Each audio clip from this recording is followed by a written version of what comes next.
Hi everyone, in front of me I've got Vivo V17 Pro and let me share with you how to update the apps on this device.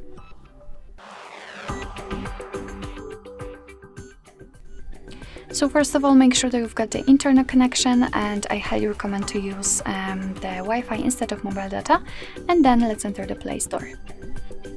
Of course, if you do not have your Google account currently added to the device, you will have to log in right now or sign in, and then simply tap on the circle which is your account. Tap on Manage Apps and Device and enter Manage section. And as you can see here, we've got the list of all currently installed apps, and here we can tap on Updates Available to check which we can download.